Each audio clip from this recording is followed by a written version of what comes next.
Hello, আসসালামু আলাইকুম। Welcome to another blog. আজকে চলে এসেছি নতুন রেসিপি নিয়ে।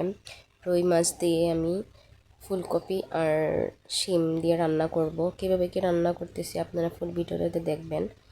প্রথমে আমি মাছটাকে ভালো করে ভেজে সাইডে রেখে দেওয়ার পর পরিমাণ মতো পেঁয়াজ রসুন ভেজে নেওয়ার পর সব কিছু মশলা দিয়ে মাছটাকে ভালো করে কষিয়ে নিব। কষিয়ে নেওয়ার পর ফুলকপিটাকে ভালো করে একটু কষিয়ে নেওয়ার পর শিমগুলো দিয়ে দিব। দিয়ে ভালো করে নাড়াচাড়া দিয়ে কিছু অল্প টমেটো দিয়ে দিব। টমেটো দেওয়ার তারপর আবার আমি ঢাকনা উঠিয়ে ভালো করে নেড়ে চেড়ে দেব।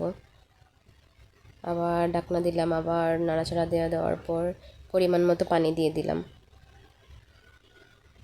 পানি দেওয়ার পর আমি মাছ যেটা উঠিয়ে রেখেছিলাম ওটা দিয়ে কাঁচামরিচ দিয়ে দিব, দিয়ে ধনেপাতা উপর থেকে দিয়ে আমি তরকারিটা নামিয়ে নিব। আমার তো রেসিপিটা কেমন হয়েছে আপনারা কমেন্ট করে জানাবেন। ধন্যবাদ সবাইকে। আসসালামু আলাইকুম।